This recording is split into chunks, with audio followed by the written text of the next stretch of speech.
Nuseha, NIM 2061942. Di sini saya akan mempresentasikan dari makalah kami, yakni dari kelompok 11 tentang iklim sekolah. Yang pertama, sumber pertama yakni tentang pengertian iklim sekolah. Silakan menyimak. Sumber pertama, pengertian iklim sekolah.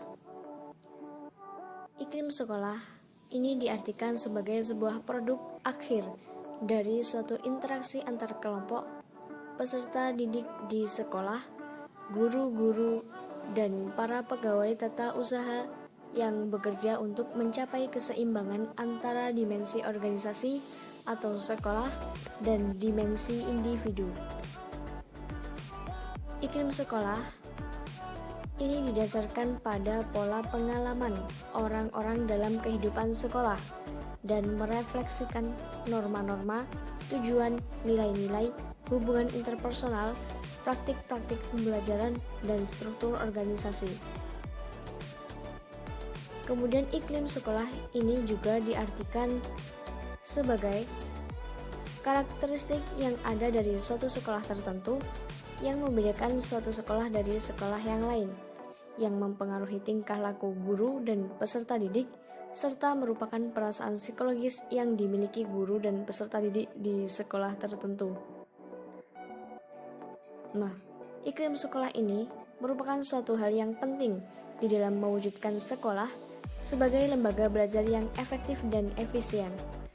Oleh karena itu, iklim sekolah yang kondusif sangat penting untuk diciptakan. Menurut Marshall, penting iklim sekolah ini dengan berbagai alasan. Di antaranya, yang pertama, iklim sekolah ini dapat mempengaruhi banyak orang di sekolah.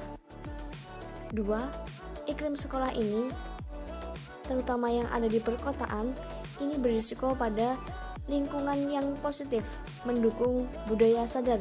Kemudian iklim sekolah yang signifikan ini dapat membentuk kesuksesan siswa di dalam memperoleh gelar akademik.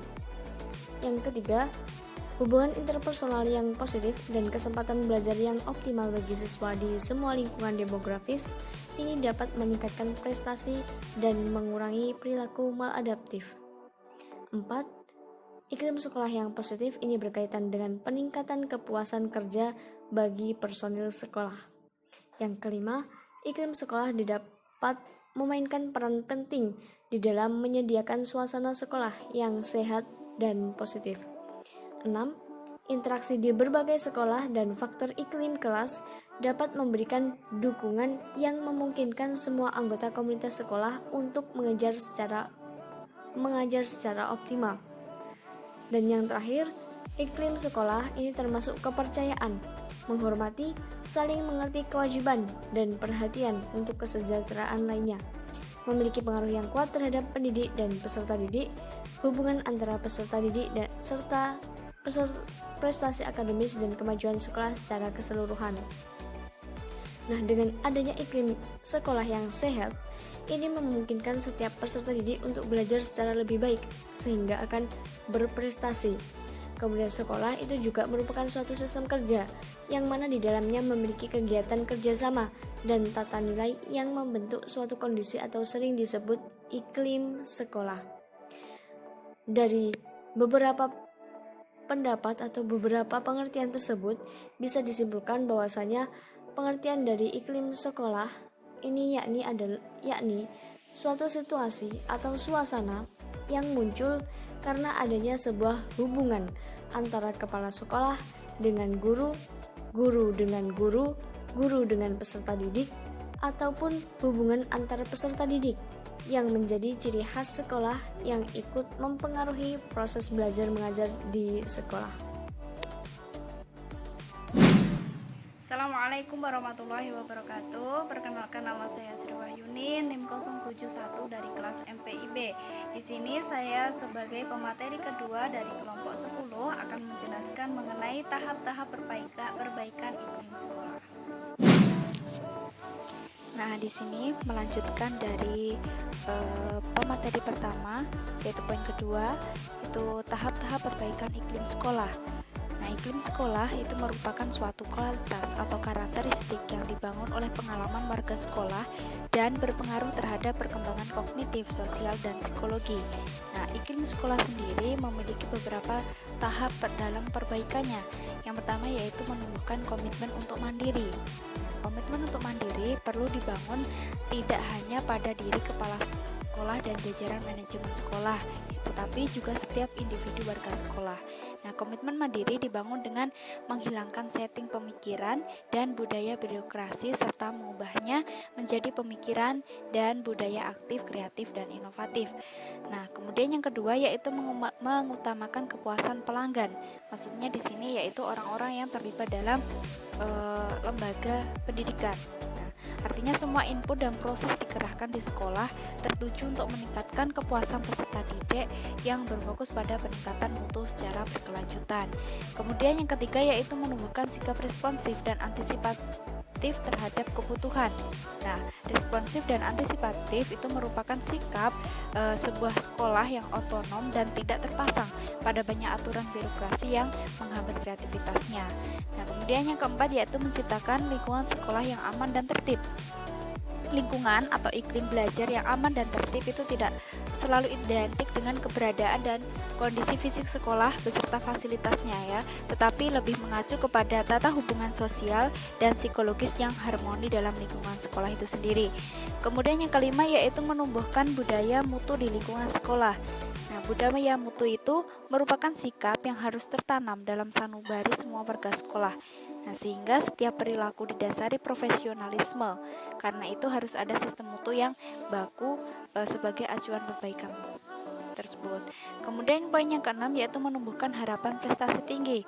Nah, harapan prestasi yang tinggi dari seluruh warga sekolah ini merupakan salah satu faktor yang menyebabkan sekolah selalu dinamis untuk selalu menjadi lebih baik dari keadaan yang sebelumnya. Poin yang ketujuh yaitu menumbuhkan kemauan untuk berubah.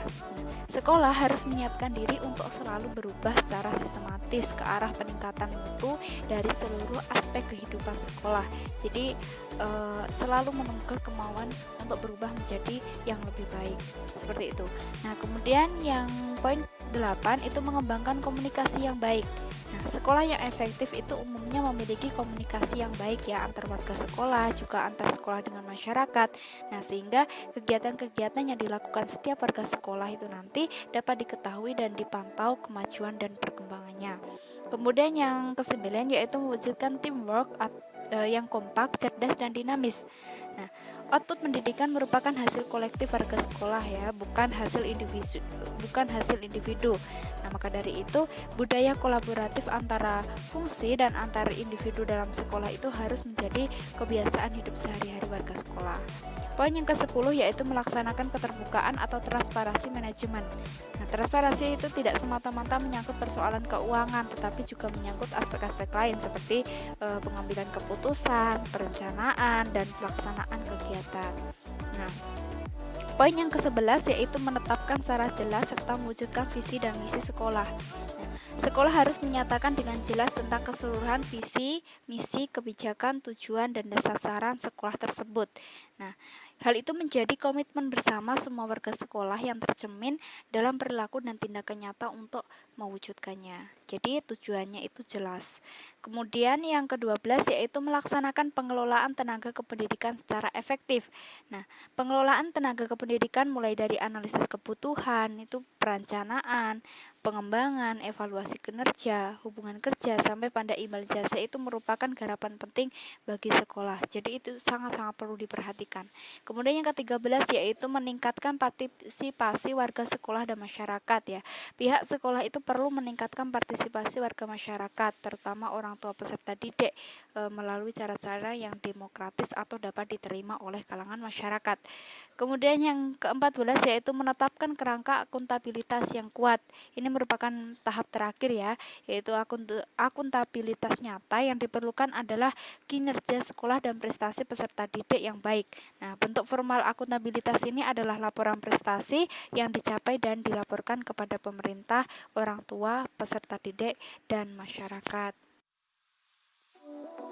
Bismillahirrahmanirrahim. Perkenalkan, nama saya Nionila Sanur Yuntin, NIM 053 dari kelas MPIB semester 3.